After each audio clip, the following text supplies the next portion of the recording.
Hey everyone, I'm Chad Myers. And this is Jon Mayo. Introduce Oh, yourself. I'm Jane Myers. I'm Lindsay Mayo. All right, perfect. Last name should suggest who's married to. Don't mix up the for the O. That's true. That's true. All right, so I run a podcast and YouTube channel called The Combat Carnivore. And I run the Jon Mayo podcast. Exactly, and so we're doing this on a collaboration, so you're going to be able to hear this on both platforms, and we'll go ahead and put both links in the description or the bio for this podcast or YouTube video, so that way you can find it on either platform. Sound good? Sounds good. All right, what is the premise, real quick, to give our listeners a heads up? What's the premise of the Jon Mayo podcast? What is the theory? What is the goal? What is the vision? Yep. Explore to take ownership of your life, become a waymaker, and leave everything on the don't leave anything on the table in this life. So create the life you want to live. When you say don't leave anything on the table, what would you say then about a savings account? I would say that Because if you have a savings account, that's a guarantee that you're going to live tomorrow, to see tomorrow. I think that there's a difference between prudence and balancing priorities between what's in front of us and the winter that's coming. Interesting. And also, you have to think that we have children, so I have to think outside of myself That's to okay. pass something else on to them as well. That's a guarantee. That's a good point. I like that. So multi-generational thought. Yes. So you believe in generational wealth. Yes. Okay, sounds good. What do you think of Jackie Chan's philosophy where he's not leaving any of his money to his kid? He said, my son can create his own wealth. I think that each generation needs to learn to overcome adversity on their own. Yeah. And there's ways to have generational wealth pass on after certain milestones are accomplished. So difficulty can be overcome, and then additional resources can be pumped in once they've reached certain maturation and demonstrated capacity to be able to steward those resources well. And then they'll be able to go further than they may be able to go if they had to continue without that assistance once those lessons have been learned and demonstrated in their character. Okay. I can see that. What about you, Jay? All right. And then the Combat Carnivore is, there's a few different alleyways of saying this, but the main thing is to create optimal living, right? And especially through combat veterans, I believe that there is an epidemic rather of what's happening to our veterans and the way they're being treated by the VA, and the fact that not only is medicine and the whole entire medical system a joke right now, destroying everybody, but especially to our combat veterans. I think there's very easy solutions. And so I believe with, as I say, stake strangles and stoicism, those are the big three pillars that can heal anybody on this world, but especially veterans. I think veterans would be more attracted to that alleyway, that path to health and optimal life. And what I mean by that is stakes is going on, for example, like a carnivore diet, a diet that's very heavy meat-based, no carbs, no plants. And then strangles is jiu-jitsu, Brazilian jiu-jitsu, which is becoming infinitely more popular amongst the veterans and I guess people who are active duty as well, wouldn't you say? And just in the States, holistically, I think it's gaining popularity swiftly. And then stoicism, and I'll talk about this as the podcast goes on, but a kind of like a algorithm or I want to say like a flow chart of ways of navigating this life. So it's like when you get stuck in certain positions, you have something to point to. And I think those three things satisfy equally and abundantly the mind, body, and soul in a way that moves you upward. And I think it's not only for optimal life, but optimal healing. So I know veterans, and I being a veteran, you being a veteran, I know I've been in horrible places where I felt trapped mentally, physically, spiritually, and I didn't know what to do. I didn't know how to get over that hurdle. I didn't know how to escape what was going on with me. And so I ended up finding the solution with these three pillars. And I needed each one equally, I would say. So anyway, that's what the Combat Carnivore is all about. And I figured this would be an awesome collab with us and the wives, just to talk about life where we're at right now. And also to help me launch the channel. I think I'm going to make this my first podcast. Kind of like an unorthodox. Yeah, that's beautiful. Us and the Wiffies.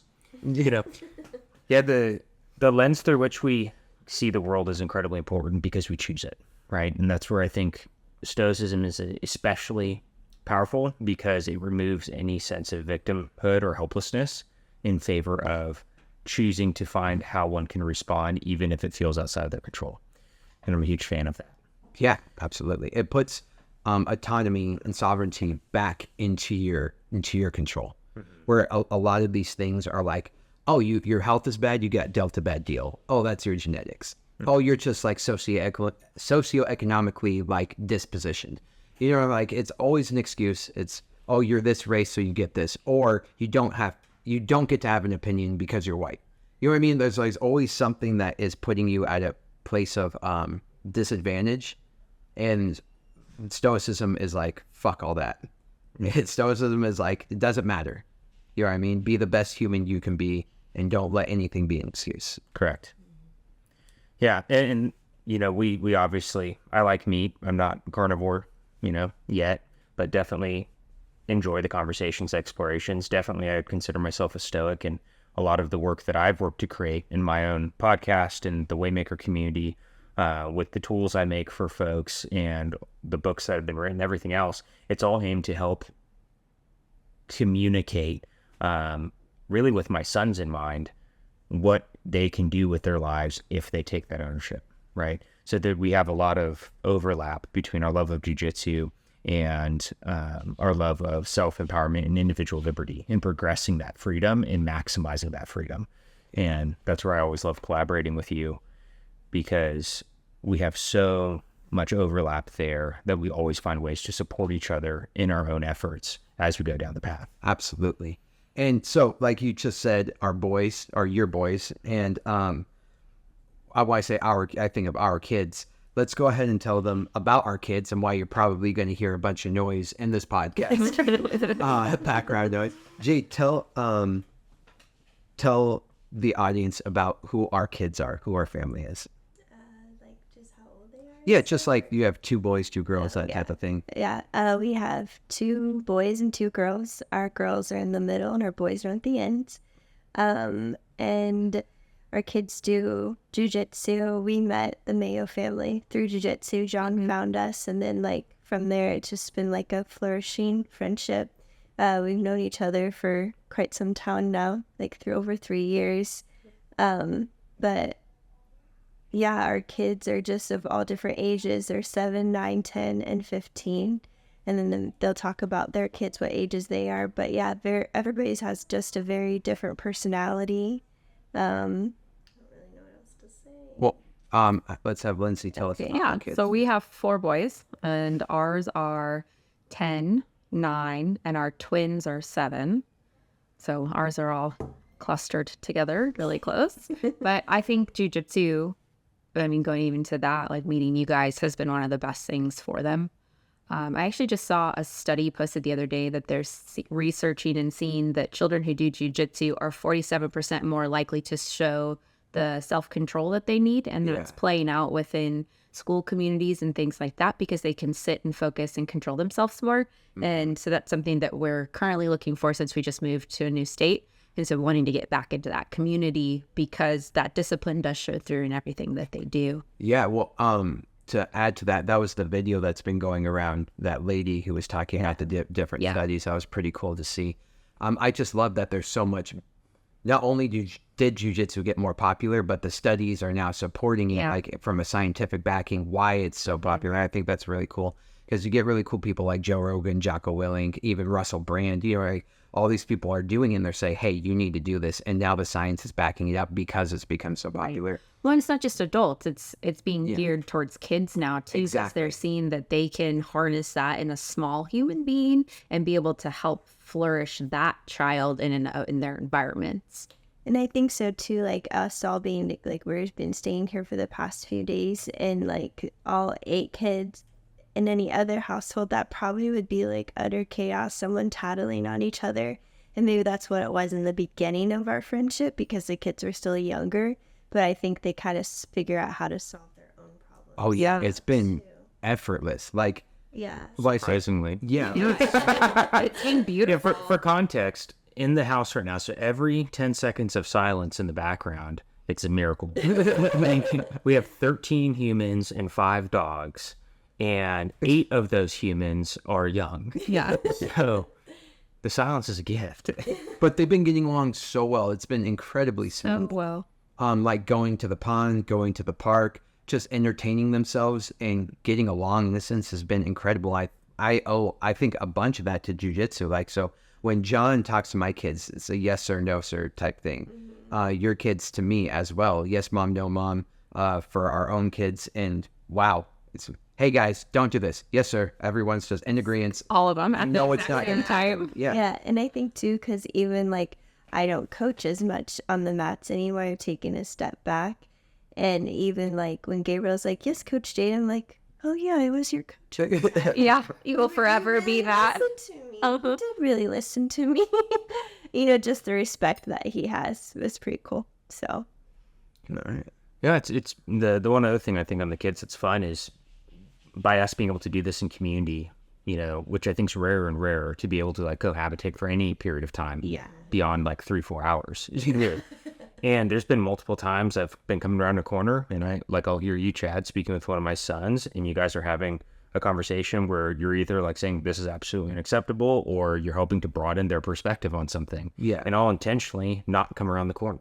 I'll give it time to kind of play out, but that's something that's beautiful that happens when you are in a rich community. Yeah.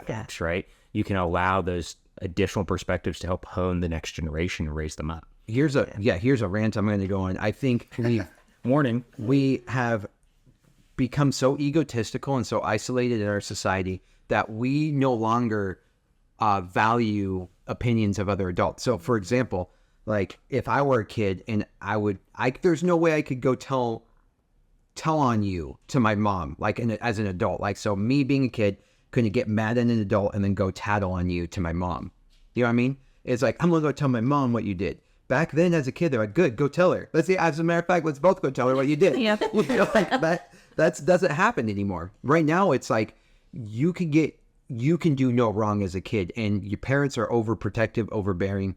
And it's like, if you're failing in class, like the parents come yell at you as a teacher. What are you doing wrong as a teacher? Right. Rather than putting the responsibility on the There's kids. no ownership. Yeah, I think that kids have way too much power. It's ridiculous. And I was going to talk about this in the study. Kids who have very stern and very set hierarchical structures inside the home have way less anxiety within the home. And it was I was doing a deep dive.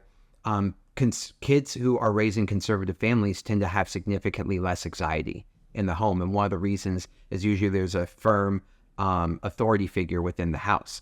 And so then there's a balance of having enough authority with an equal amount of love. So having high expectations of your kids with an equal amount of love. And so if you show your kid too much love, or I shouldn't say that you can't show too much love. If you show your kid all the love, but have no expectations of them, they turn out a little bit fucked up. Yeah. And if you have No consequences. yeah. And that's really the biggest thing, right? There's no consequences for their own actions. And then there's vice versa, where if you have too much expectations but not enough love, it's messed up. So the idea is give an insane amount of love, but have an insane amount of expectations. And well, I shouldn't say insane, but a lot. You know what I mean? And that tends to be the people who succeed more in the long run. And so what's been happening is in the jiu-jitsu, especially our jiu-jitsu community, like any adult is welcome to, since we all have the same value system, to correct a child's behavior. So like we've seen multiple coaches like snapping at the kids and like, hey, that is unacceptable. And not only in the coaching realm. So it's like when the adults are doing their class and these kids are loud. I've seen Josh, for example, like get a bunch of kids together and like all lecture. And I'm like, this was not okay. And this is why. And no one got in the way because we're all like, yeah, that's legit. And it's a comfortability to allow another adult to snap at your kid, to yell at your kid, to throw their authority at your kid. Even if they're wrong, like it's going to happen. When you're growing up in the world, you're going to have bosses that you don't like. You can't be there to defend them all the time. And you have to let your kid to figure out whether that was a just lecturing or what there wasn't, but do not interfere. And so since we have like an ecosystem of adults that have the same values in a jiu-jitsu community, in our community, then I would never interfere and I would trust John with my kids for however he sought to like punish my kid, whether it was a lecture or forcing him to sit down or whatever that would be in that moment. I think that we have lost that insanely, and all the political environment right now, I think, is an exact representation of how we are failing our kids by showing authority and having other adults show authority. And you see these meltdowns of people in political, like a protests and things like that, where they're just like screaming and they don't even know how to regulate their emotions, because you can tell that's what they got away with when they were kids. You know what I mean? With other adults, with their teachers, with their parents. And I think that's horrible. They never had any sort of emotional correction. So anyway, I knew that was going to be a long rant, but like, I'm so happy I have people like Jon and in our life. So it's like when he tells my kid to do something, they better listen. And I know it's going to be coming from a good place. Mm-hmm. So I'll end it there. You guys contribute to that.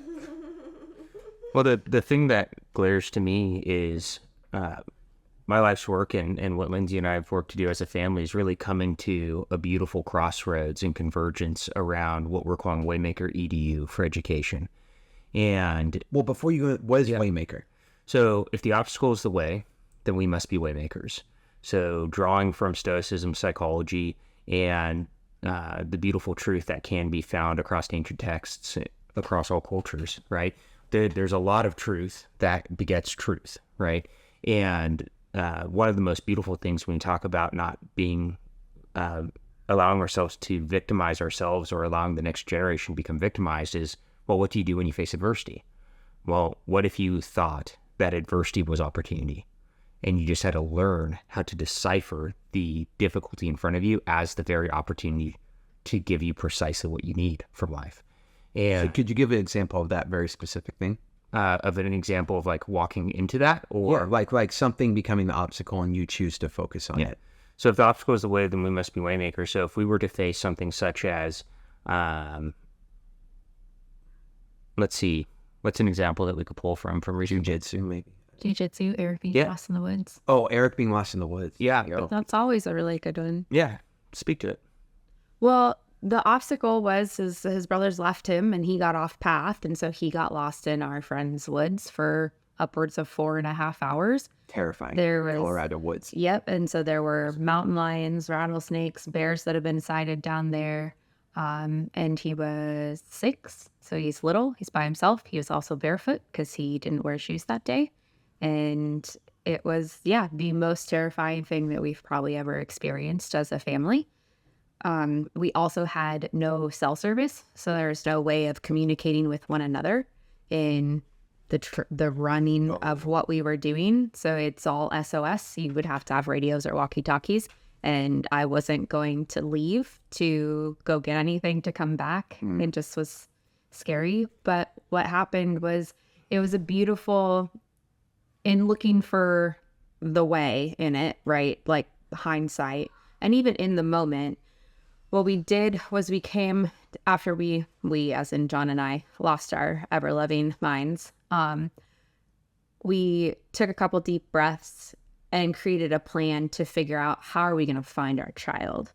And it was really interesting too, because each of the boys bore up underneath of that weight. And so Gabe and Jeremiah were running with Jon, and I had Nathaniel. And so Nathaniel and I did 4.5 miles. And then we had a couple other friends who came up. So then each of the boys split with the extra friends so that we could start going to neighbors' houses and things like that while I stayed where we were. And I contacted emergency services.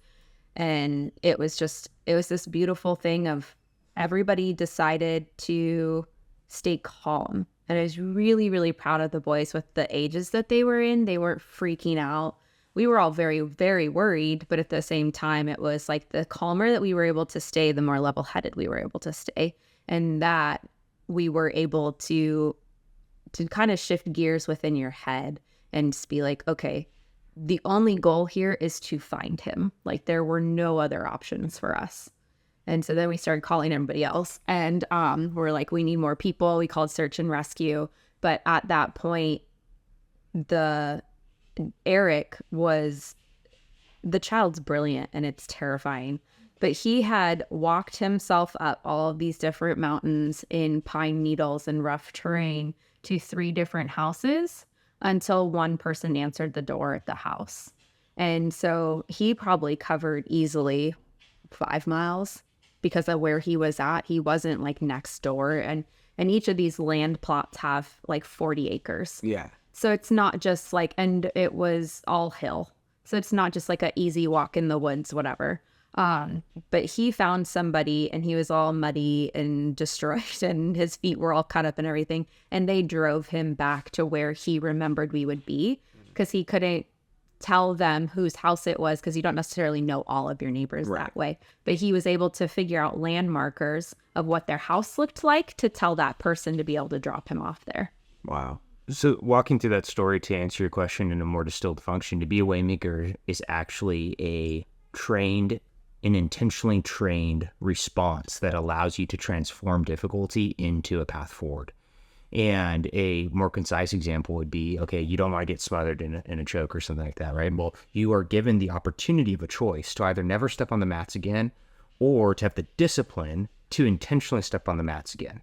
And so it all starts with the conduit and this catalyst of, am I intentional enough to think through the decisions I want to make with my life? And then am I disciplined enough and courageous enough to make decisions that may make me uncomfortable, may make me experience pain or loss, and do that because there's a belief that there's something on the other side that is more valuable than the discomfort that I may face. Well, that is how you train yourself to become a waymaker. And then in situations like where Eric was lost, that's where it becomes embodied because you have no choice at that moment but to fall to your training, but to fall to the systems you put in place. Everyone thinks that they'll see red and save their family if there's a problem, or they'll all of a sudden be able to be physically fit enough to lift the car or run to find their kid or something, but that's garbage. You know, the reality of the situation is, have you conditioned yourself such that when you have no other option, you're able to take that breath, remove emotion, and do the intentional, deliberate, disciplined steps to push through whatever issues in front of you, either to survive, to rescue, to overcome, whatever the case may be. And there's instances of that with finding our child. There's instances of that in the history of different businesses we've built, you know, the gym, all these things. It's like, well, I can either give up, I can walk away, or I can rise. And it's that rising that is what this idea of being a waymaker is calling forth in people. That's good. And that story is, I remember that happening. That's an incredible story. And one thing I can think of is like the obstacle is the way is you, like your kids and your family were immediately opened up to the fact that that is a possibility.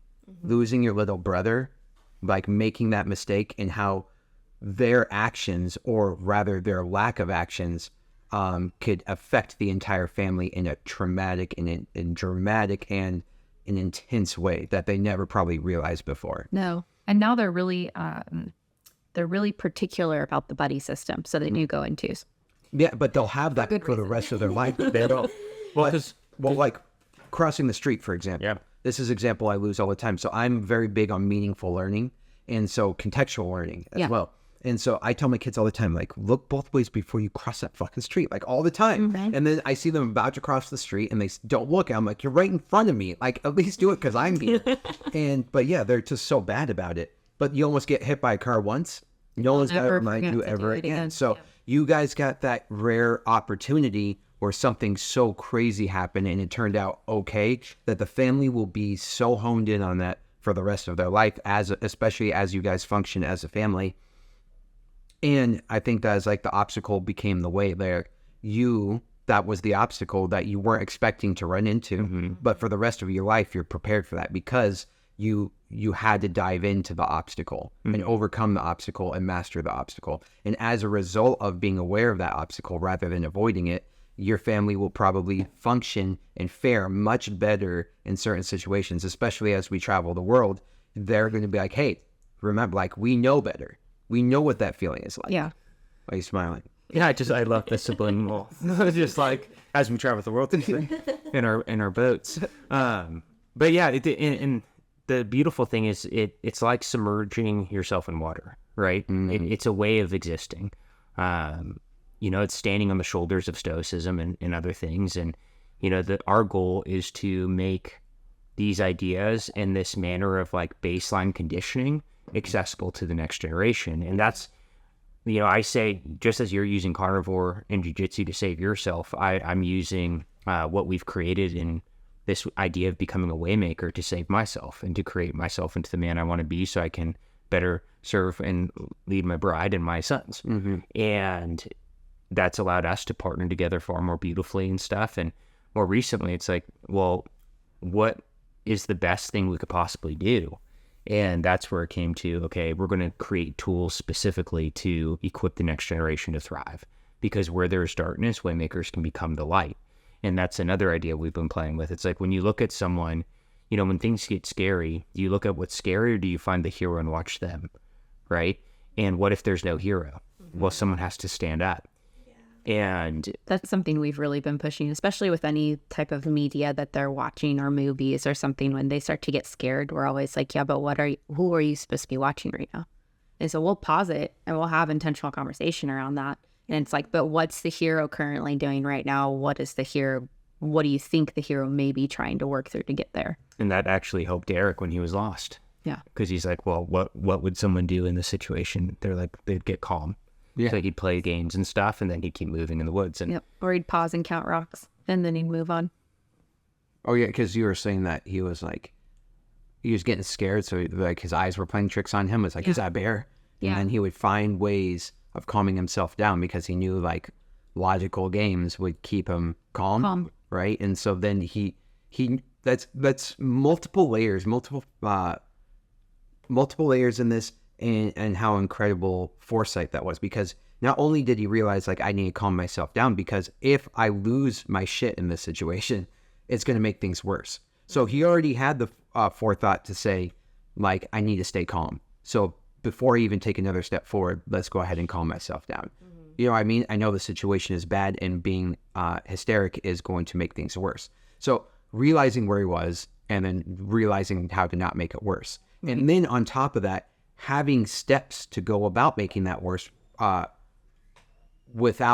lacking resources. He didn't have a video game. He didn't have a phone. He didn't have a screen. He was playing with sticks and stones, right? That I think is, there's a lot of layers to that of how intelligent, on the spot intelligence that he had to extract from. Well, and even to go up to a stranger's house, which when I was searching for him, I was more concerned about other humans than really anything else, frankly. But for him to have the courage and wherewithal to go up on a house, knock on the door, and dogs were barking and stuff. He said both houses, dogs were losing their mind. But he knew how to knock on the door, how to look the person in the eye, and how to communicate. I got separated from my family and I'm lost. He's 6 at the time. To articulate what was happening to him and what he needs from him. And to be willing to talk to an adult. That goes back to like the extreme ownership and things like that. Is children in this generation won't. They don't want to approach another adult. They don't want to communicate. That's so crazy. And it just doesn't, how do you learn to live a life if you don't want to approach somebody else? Well, that's where I find combat carnivore and jiu-jitsu and flow state and everything that you do and what we're working to do to have so much beauty, because having discipline and intentionality over what you put into your body, and being aware of that and making intentional decisions is a huge deal. What you put into your mind and what you allow your thought patterns to be is a huge deal. And then I'm still hard pressed to believe that there's a better physical feat that you can do to rapidly hone your disciplined response to chaos than jiu-jitsu and combat sports. I wanted to say that, and I'm sorry for interrupting. I'll forget about it again. But so as I read the Ryan Holiday's Stoic Journal, I forgot what it's called, but anyway, it's like 300 Daily Stoic. Yeah, the Daily Stoic. Thank you. The 366 meditations in there. One of them, and this is a common reoccurring motif in Stoicism, but something that special forces and a lot of military units hone in on is being calm in the chaos. That is your biggest superpower. And how do you stay calm in the chaos is you rely on your training. And so training is not, and this is multifaceted as well. training is not sitting there being like, okay, these are the right things that are going to happen. You are constantly training for the wrong things to happen. And Stoicism has this thing. It's like, not only do you train for the right things and you train for the wrong things, but you get to the point where you're almost hoping the wrong thing is going to happen because you were so prepared for it. And like doomsdayers, for example, it's like they're so prepared while so many other people are lack of preparing. And so it's like jiu-jitsu, you are so prepared for the worst thing to happen, which is a fight, right? That you're like, I hope a fight happens because I'm the one who's prepared. And so you want to be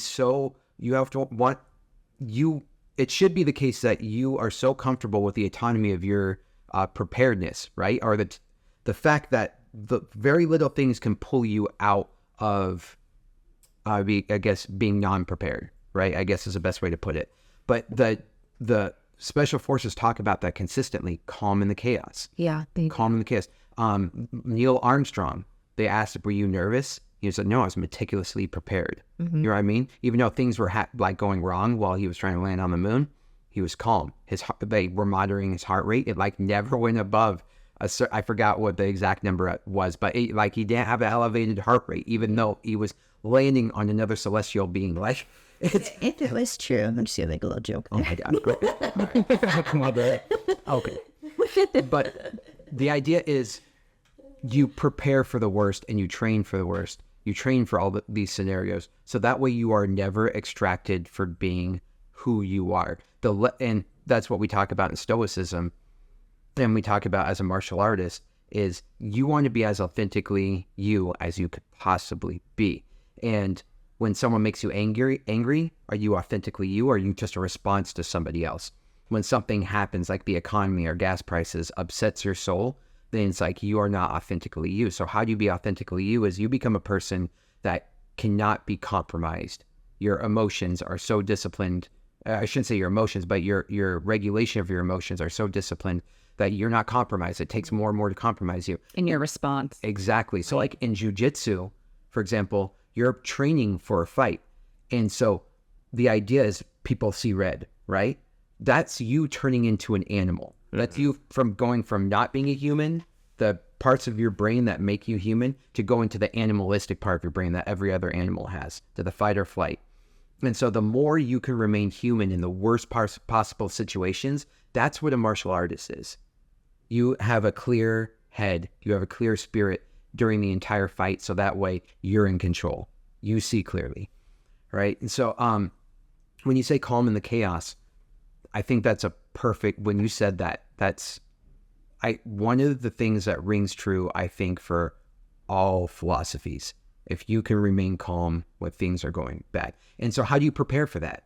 So for example, if there was someone who lacks discipline and lacked training, how do you think they would have reacted into that situation? But you had the discipline from having prepared yourself in different ways to be calm in that situation, which made everything in the end like, okay, not only did the operation operate better, but the result was probably a lot better because everybody in that situation was keeping their humanity and keeping themselves authentic. That's the takeaway I take from it. Yeah, I would say we were. I mean, the alternative is like you freeze, right? And then you just start breaking down crying. But how many mothers do? Probably too many. Yeah. But yeah, that's the alternative. And that's scarier in and of itself, in my opinion. Mm-hmm. Yeah, it goes back to this premise that, as parents, are we to protect our children from the world or prepare them for it? Exactly. And we're strongly of the camp that we prepare them for it. And we walk the tightrope of allowing them to face a lot of adversity. And at what point do we say, nope, this is inappropriate for their age and development, so we are now going to cover them so that they have the ability to grow and not just get broken, versus allow them to watch them suffer in some instances. And, for sure. And that's quite a tension to walk. But there's this, the thing that's crazy to me is there's this entire lie that people just for some reason coddle themselves with, that they're going to become a superhero when the time calls for it. Yet they take no time to prepare for that. And by no means do I advocate that we should be focused on doom and gloom. But I think life is more beautiful when you attach yourself to the fact that nothing is promised. We've lost about 5 friends in the last 60 days to car accidents and drownings. And it's like, holy crud, tomorrow is not promised. We know this, but we're feeling it. and we're feeling it by watching people we love die. So it's like, well, what do? We stay the course in training ourselves to be prepared for the worst, right? And we put plans in place so that we are resilient as individuals and we're resilient as a family. And then we work to create resilience within our community as well. But that resilience comes from looking at hard things, at acknowledging that they're real, that life isn't all sunshine and rainbows, and then taking action to be able to be one that can be calm in the storm and overcome those when they happen.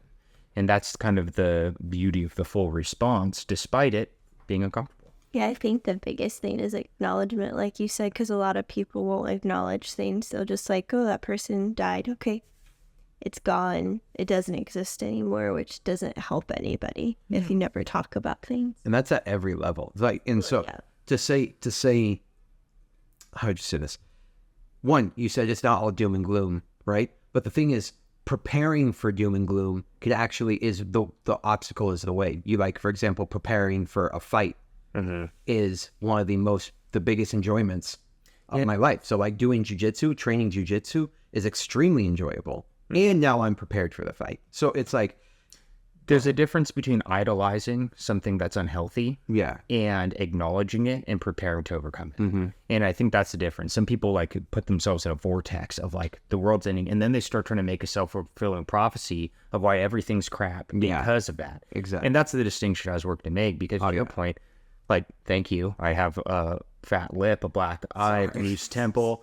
I have at least 3 dozen bruises right now because we've been going hard in the paint, and I freaking love it. Yeah. Don't apologize. It's a gift to me. I cannot wait to continue, and the next time we lay hands on each other. So it's like, maybe that's not the healthiest response for most, but that's what I've grown to learn, because do you know what? Like, I don't love that I got hurt. I love that I know that after the last 72 hours of us rolling heavy together, I'm a better, more competent, more lethal protector of my family. That's the gift. In that context, I can make fun jokes about the bruises and stuff, but I know I'm capable. Yeah, but you're capable. That's the thing, is you have proven to yourself that you are capable. So when it happens for real life, you're okay. You know what I mean? Like, I've been here before. This is common ground for me. And somebody who's never even been close to being there before, that would have sent them. You know what I mean? I've seen little kids all the time with like tiny little scratches, like, I'm bleeding, I can't do anything, I'm like, get over it. Like, but the kids who are like in our jiu-jitsu class all the time, they're like bleeding, they're like, let's keep going. And it's because they're not scared of like being hurt. They're not scared. They know that they're relentless. They know that they're resilient. And so they can keep moving. And so you have to expose yourself to those things.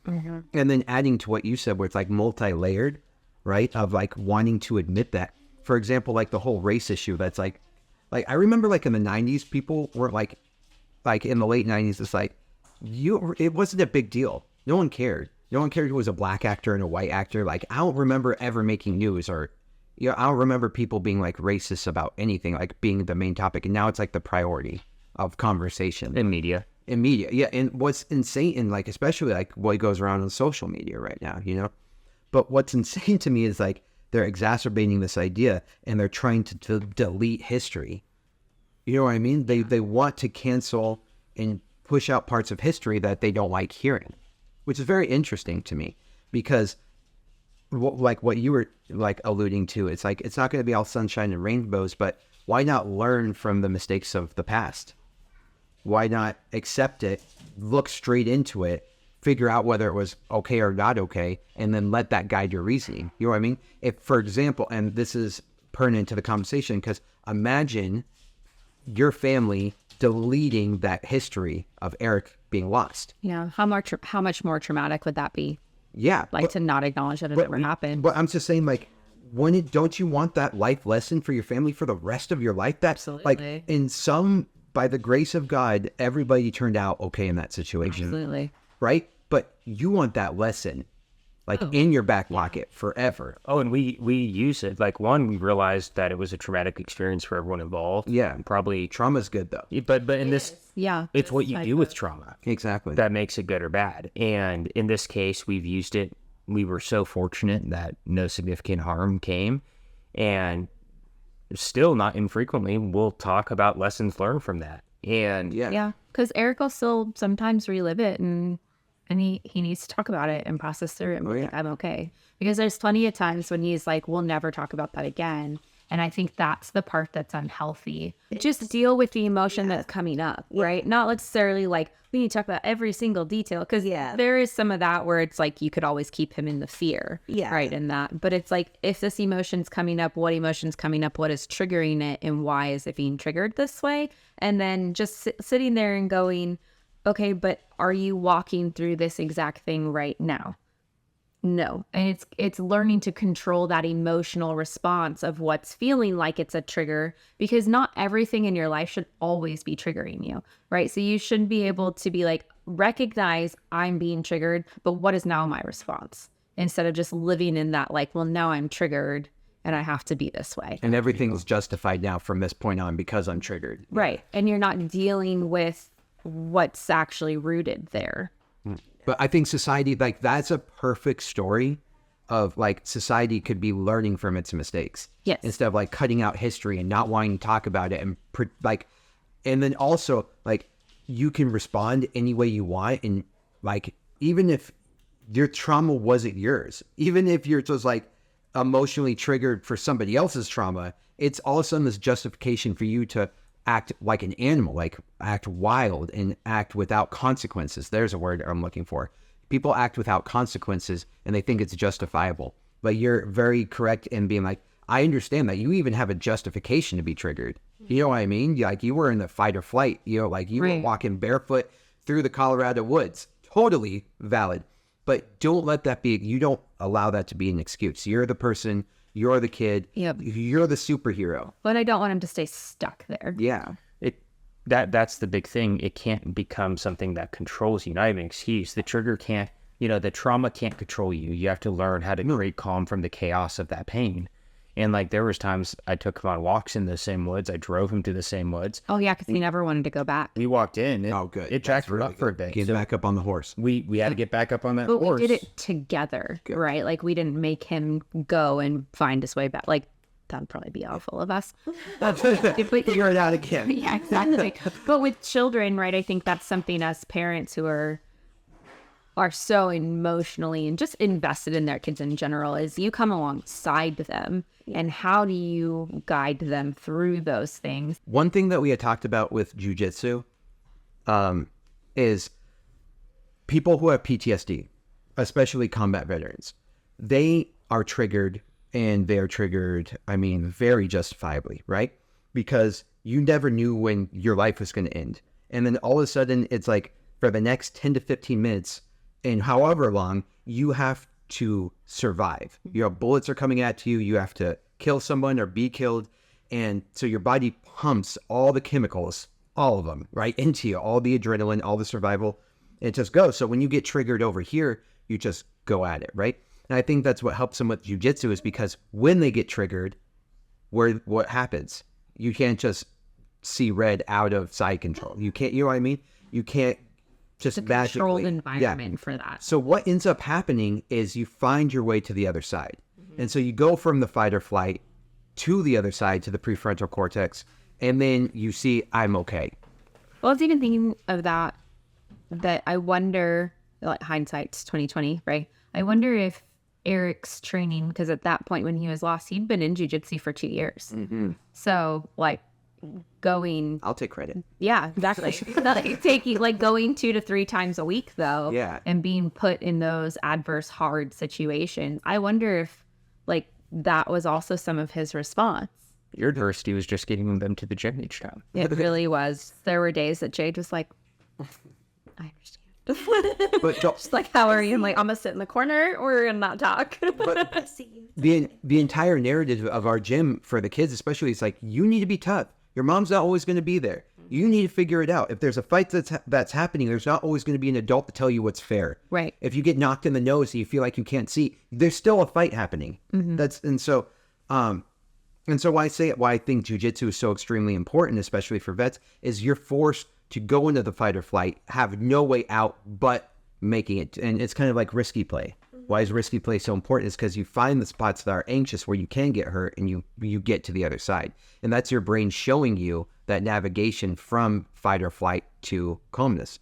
And I think that's extremely important for your son after he went through that trauma to put him back in that same spot that should be triggering it and get him from the fight or flight to the other side to show him that's okay. You know what I mean? This is like a one-off thing. This isn't going to happen every time you go in the woods, and we need to like address it now. So the fact that you had the foresight, the forethought as a parent to do something like that is incredible. I mean, that's incredible parenting, in my opinion, and to make the obstacle the way. You know what I mean? Like, the obstacle is you don't want to go in the woods anymore, especially those woods. That's what we're doing then. Yeah, and the first one is loaded up all the kids in the car. It was just me and the boys, and we drove out into the middle of them, and like I could hear his breathing picking up. Like this was his first re-entry. I could hear, Dad, I don't want to be here. Dad, I don't want to be here. And the brothers are being mad too. Like, no, we don't want to go do this. And it wasn't like shut up and color. It was like, boys, I understand. We need to focus though on calming ourselves through this. So ultimately what we ended up doing the first time through is we just drove deep in and then put all the windows down. And I just had to sit there for a few minutes until they had all self-regulated and calmed down. And once everything was still and I could hear all the breathing again, and we're just sitting in the middle of the woods, I started asking them questions. We just had a conversation there. Then we drove off. And then the next time we went for a walk. But it was such a painfully deliberate, intentional process to go through that because, like, I didn't mince words when we got back up and realized that he was missing. I said, we gave you instruction to stay together. You did not do that. And your brother we could never see him again because of this. And I said it not that prettily. There were a lot of explicitives there. I think every other word was an explicitive. For good measure. I had a lot of cursing in that statement and a lot of rage, and I laid into them because they did not obey. Well, the severity of the situation was not had on them because when we saw the other three, they were up playing with like water guns, and they're just like, oh, well, he's just coming up behind us. So they never noticed he was gone until we came up. And it was like, by the time that when I say like we came up, it was less than 2 minutes difference. Yeah, it was sub 5 for Maybe sure. 5. Like, so it's like in this small span of time, they didn't notice he wasn't with them anymore. But the important thing was after that, like, getting their attention, right, very aggressively. It was like, now you each have an opportunity, like, you each have a choice in front of you. Are you going to help us find him, or are you going to continue to cause harm in this situation? Like, make the decision now, because I have to move. And they each, like, straightened up and said, like, we're going to find him. I said, and here's what you're going to do, and I swear to God, if you don't obey me in this, it's going to be a problem. You're going to be lost in the woods too. I'm going to go and duplicate everything I said. But I said, you are to I don't want to repeat everything. I said, you are to scream if you lose sight of your mother or the adult that you're assigned to. Like, you are to yell and make sure that you do not lose sight. And then we found him. But, like, the important Thinking thing... quick on your feet, though. You know what I mean? Like, how are we going to do this most efficiently without making things worse? You know, like, that was good. And even then, like, thank God there was training from past lives, right? Yeah, for search and rescue, and like time is of the essence, right? Every minute matters. Exactly. Yeah. So, like, with all that though, like tying the two back together, we have this desire in heart to take the 10 Waymaker tenets and bring them to kids through a first series of illustrated books for 7 to 10-year-olds. It's kind of the middle demographic, and the first book's already written and currently being illustrated. So that's super exciting. And then we want to develop that beyond that into supplemental curriculum for parents and educators to be able to provide non-faith affiliated, high-value life skills training for children that can help them to increase that resilience. So that's where all of our focus is becoming more and more laser-focused, and bringing it to us sitting here and getting to launch Combat Carnivore. Where that pumps me up is we've gone through a lot of adversity, our families together. And Not against one another. No, together. like, Yeah. we have Legitimately together. Watched through some of the toughest parts of our lives. shoulder to shoulder taken on the world when it felt like the entire world was trying to kill us at times. But the gift of that is, like, I will always point to you and what your family is doing when it comes to jiu-jitsu to get people in, right? Like, I remember having my mangled hand, and I was helping to be essentially a meat bag for you on an intro to jiu-jitsu course, right? It was like fantastic. And that was years ago now. And like, as we continue, I love how everything seems to be finding its truer and truer path for both of our families. And somehow, as we're finding our truer paths, they are more and more aligned to allow us the freedom to support each other. So when I see what's happening with your family and the distillation of all of that into the Combat Carnivore and everything else, and then everything that we're doing, there's so much overlap between our love of jiu-jitsu and the difficulty and the gifts that that brings, our love of intentionally being very intentional on what we consume to optimize health, and how we approach life, right?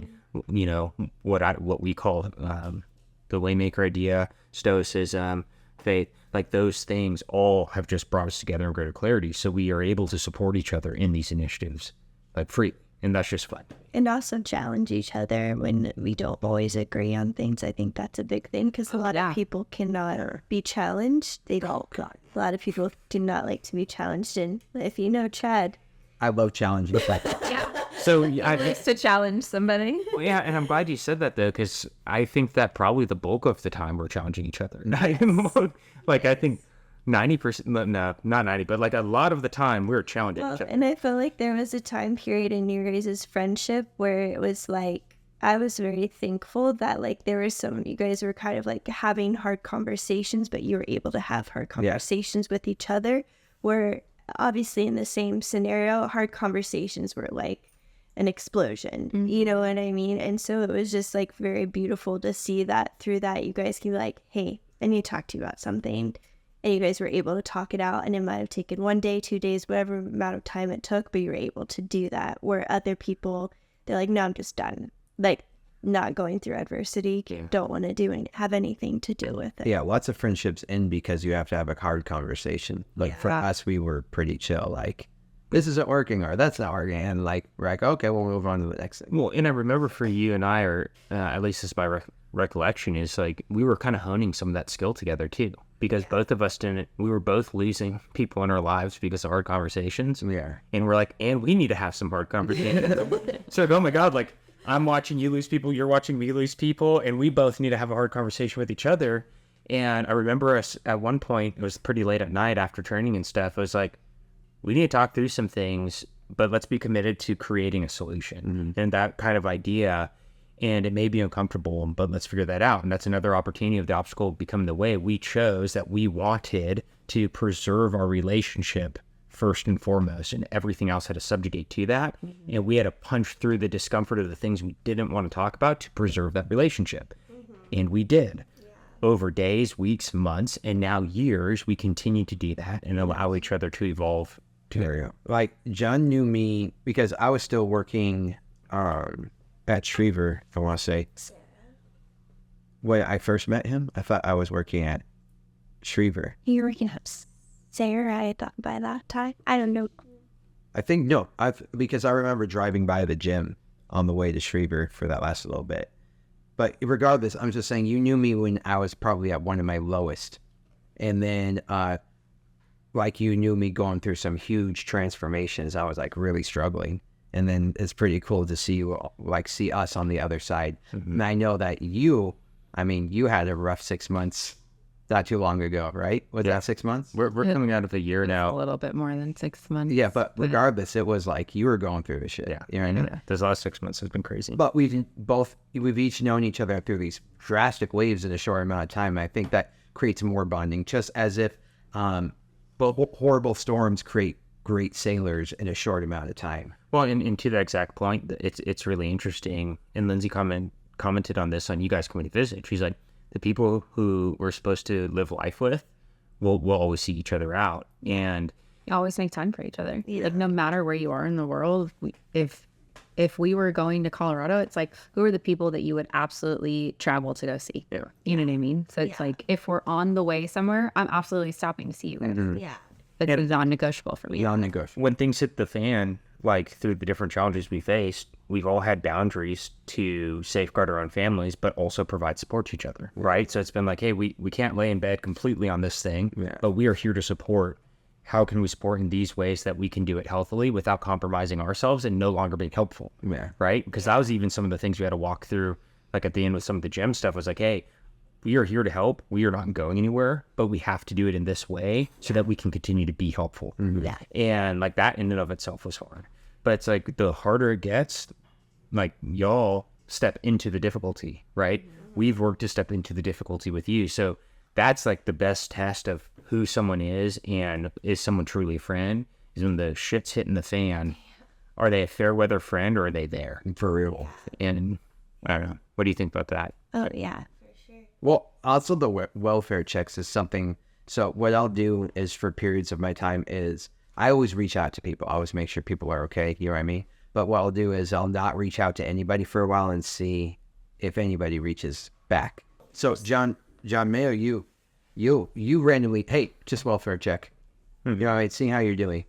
Like, you don't realize like that's like saved a friendship. You know what I mean? Like, because I will only invest into people who invest into me equally. You know what I mean? And so you start to realize, like, would we even have a friendship if I wasn't the one reaching out to you anymore? Well, we would, because we both reach out, right? Oh, that's what I'm saying. Yeah. And so that I call that, I have a metaphor analogy for that. It's the lawn. So like every relationship has I look at it as like there's a plot of grass between you and me and our relationship and between our families and everything. And the question is like, because I also often feel the burden of like, am I the only person watering this grass, cutting this grass, weeding this grass? Like, are they doing anything else? I'll just turn the water off and lunch. And if I watch the lawn die and nothing happens in it, it hurts me deeply. But I'd rather move on to a lawn that's being cultivated together. Yeah, that's a good analogy. Thank you. It's my needs to favorite be. one. It is. It is. In fact, it's going to be in a couple. But like that exact gift, right? It's like you and I've consistently done that. And I think that you start to, when you are committed to walking through life with someone, like you find those who will check in. No matter how busy, it doesn't have to be a daily thing or a weekly thing or even a monthly thing. But it's like, hey, man, we've not heard from each other in a while. Are you alive? Are you okay? Yeah. How are you? And that sense is like, okay, it's not me just carrying this. This person is there and cares and is showing up. And then that creates that continued flow of mutually investing in one another and tending this proverbial lawn. So it's a fun. And I think it's cool that it's not like a lot of books and things I read now, it always talks about like the superficial relationships where it's like, who are we going to gossip about today? You know, like that's what a lot of friendships are. But the friendships where it's like you can talk to them and you can be like, yo, shit just kind of sucks right now. And like, well, tell me, what's the shit that's sucking? You know, like you can talk about like, okay, do you feel like, then you kind of like talk through things, well, you know this or you know that, just giving different scenarios like, yeah, okay, I feel better about that. Just because someone was there to listen to whatever it was and you're there for that person to give them the feedback too. Because a lot of things are just very like on this level, but you want to be like in the roots. What are the deep roots of everything? What is the trauma of certain things? So I think that's important too. Well, and that's where real friendship grows. Yeah. If you don't have any roots, you can't stand on anything, right? Yeah, exactly. Yeah, I'd say with the lawn analogy too, I don't think it's like a quid pro quo or like we're keeping tabs. Right, exactly. But there's moments where, like for myself, I'll feel like I'm overextending myself in a lot of directions. So I'll say, oh, and that for me is kind of when I withdraw. I'm like, okay, who else is out there alive and outside your family? Yeah. Who outside your family is going to actually reach out and see if we're good? And it's a good stimulus. But that's also been the basis of my friendships. So there's been plenty of friends, I won't say who, but there's been plenty of friends in my past where Jabe was like, I do not like them. I do ball. And I like, oh no, they're always the ones who's there for me. You know what I mean? Whether they have like the exact same morals or the behavior that other people like, they've always been the one who's been there. That's one of the biggest things is the friends who have reached out, the friends who have been there for me and who have cared for me. A lot of people have told me not to be friends with these people, but they've always been there for me.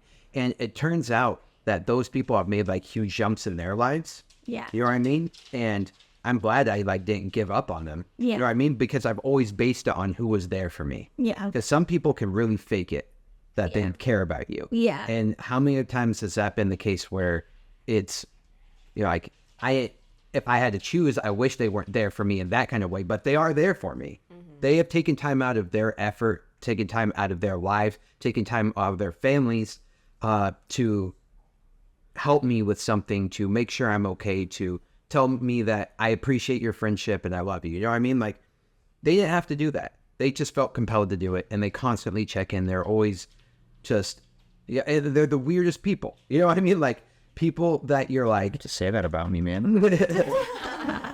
you're definitely not. You're not this case right here. It's not easy. I know. Okay. I just want to inject some. But Thank you.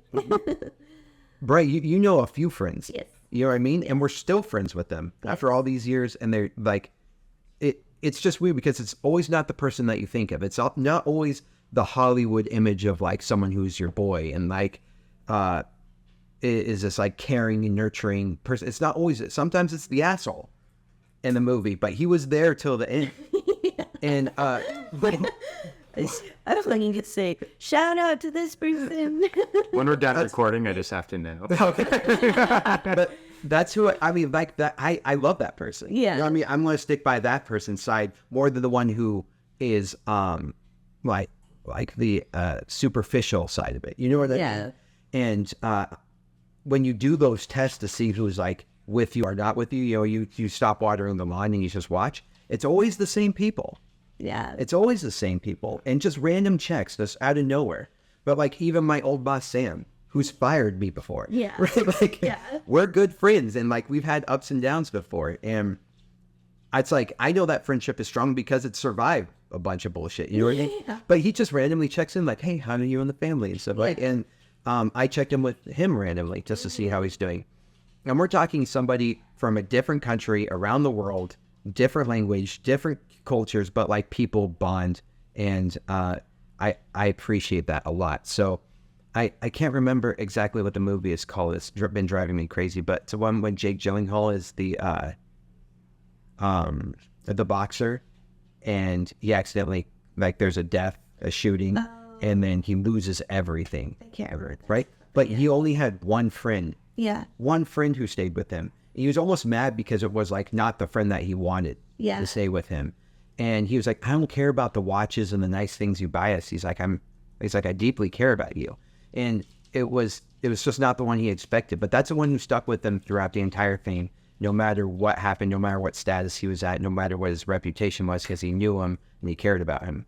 And I like those people, regardless of, I wanted it to be someone, I don't care if you want, that's the person you want. Well, I think it's good not to only be friends with somebody because they have this status or this title. You know, I think a lot of people look for titles of certain things, and that's like, I don't think that's always a good thing. Well, it's how can they serve you? Yeah. Right. Yeah. And so then it reflects back to that me-centric person. Yeah. For sure. But I know that Jade would have rather me stayed friends with other people. You know what I mean? Rather than the people I've stayed friends with. But now we're both very happy that we stayed friends with these people because both of these people have been dramatically positive influences in our lives. You know what I mean? And they've proven not only to help with like family and friendships, but like even with the business. Yeah. You know what I mean? So it's cool. Like it's awesome that I decided to stick with those bonds and that helped in the long run. Yeah. So anyway. Yeah, and you know, with that, like, I have a lot of trust in Lindsay's intuition, like when she smells things with folks, and it causes me, like you. But it's helpful because, like, if she has concern about someone's influence being negative, it causes me to take pause and significantly evaluate the depth and breadth of that relationship and what is the influence and impact. And there's been times where we've disagreed on some of that analysis, and then there's times where taking that step back because of that concern has caused me to see something I was too close to the person to see before. So, like, just respecting and honoring that to me is super important, at least for our home. And she does the same with me. And that's kind of what we expect of each other, like to take seriously what we share.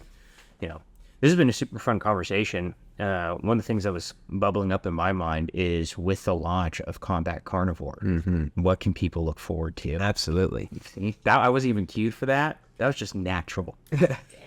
Thank you. Thank you. With the Combat Carnivore, what you can expect is me expanding on the 3 pillars of steak, strangles, and stoicism.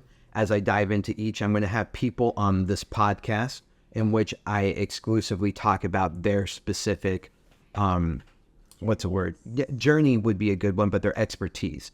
So if like I know someone who's a stoic, or I know someone who's a carnivore, or I know someone who's in jiu-jitsu, you know, like a high-level jiu-jitsu athlete, or I know someone who's a veteran. I think I'm going to have a lot of veterans on, and we're all about trying to expand this message to other people that you can. Sometimes it's just good conversation where we're expanding on philosophical ideas, just like this one, or we're introducing ourselves. But the idea is, I think we can heal the world, and especially combat veterans with steak strangles and stoicism. I want people to know more about the carnivore diet. I want people to know about martial arts. I want more people to know about having emotional intelligence, and stoicism being one of the main ways of going about that. You're going to see me and my family and my beautiful wife. You're going to see a lot of fun too, a lot of travel, a lot of me living in the moment and not saving for tomorrow. I'm going to go full send. So now, here's the advertisements, what I have to offer besides just us talking and my beautiful voice. If I'm already too good looking, now I'm going to get even better looking because I'm on Carnivore. So you have that to look forward to and invest in. But also, if you want to learn about jiu-jitsu, I think, and we didn't really talk about this episode, but I think Jon and I have created the ultimate beginner's guide to jiu-jitsu, the ultimate avenue. If you don't know anything about jiu-jitsu, or you are a beginner in jiu-jitsu and it's feeling overwhelming to you, how to introduce you literally from being in the car, being nervous, to walking in and what to expect, where to bow, who to look for, all the way to what movements you're doing, all the way to the history of jiu-jitsu and what advice about staying calm and things of that nature, jiu-jitsu etiquette, jiu-jitsu talking points, so on and so forth. So it's an entire robust, comprehensive introductory course to Brazilian jiu-jitsu to get people comfortable even just walking in the door, getting it so that you speak the language before you walk in. And I guarantee if you do this introductory course and you go in the gym, they're going to be asking, where else did you train? Even if you've never stepped on the mat before, just because you're going to be showing those tell signs of someone who's experienced. And that's how comprehensive this course is. And so I love it. So if you look in my link tree, the link is either going to be in my bio or the description of this video or the podcast. And it's a Combat Carnivore is the link tree. And it's going to be the Ex-Martial Jiu-Jitsu Academy. That's what's named right now. It'll always be named something that's easy to recognize, but it's an online community of jiu-jitsu, jiu-jitsu-esque people, right? Where you can ask questions, ask jiu-jitsu questions like, hey, in the school I saw this, why did he do this? You can ask, and there's going to be people there to answer. I'm going to be able to answer. You're going to kind of get an exposure to the jiu-jitsu culture with the hilarious memes. Jiu-jitsu's got a very interesting culture. So anyway, my idea is to take your jiu-jitsu gym home with you and get a piece of it at home with you. And that was the thing, is like, when I first started jiu-jitsu, I wanted to ask them all questions like, hey, why this and why that? But you only get 1 hour in the gym, or maybe a little bit more. So you only get 1 hour FaceTime of the physical brick and mortar gym. So why not bring a gym home to keep learning, to keep asking questions around the same kind of people? So that's the online community. And then if it's going to be here very shortly, so be on the lookout for this. We're going to be selling Make Veterans Great Again shirts. So Make Veterans Great Again. And it said healing vets with steak strangles and stoicism. So that will be there, including our rash guards. So if you're already in jiu-jitsu and you want a Make Veterans Great Again rash guard. So that's all the stuff that's going to help us support the channel, provide income, and make it so we can help as many veterans as possible. So those are and it's all in my link tree. So just click on the link tree, see what we got to offer. And then very soon, so it might be there now, depending on when you're listening to this. On that same link tree is going to be your books, your childhood books that's like Stoic based and Waymaker based. So go ahead and introduce that so they know what to look for. Yep. Here shortly, I'll get you a link for Waymaker EDU, and that's where probably in the next 45 days we'll be launching the first book of the 10-part series, and then Get a flex. flex. Yes. Doing it, Alex? Yeah. Co-authors and Yeah, we wrote it, and that's one of the gifts in it too. But there's a lot coming from the last 7 years of building to help empower and equip our children to rise up as waymakers and to help not just safeguard but progress individual freedom. And that's something near and dear to our hearts and everything that we're working to do. So yeah, we'll get that link for your link tree, and then Same for my show. If you're listening to this on jonmayo.com, I'll make sure that there's links to everything Chad's doing and that we're collectively doing available to you as well.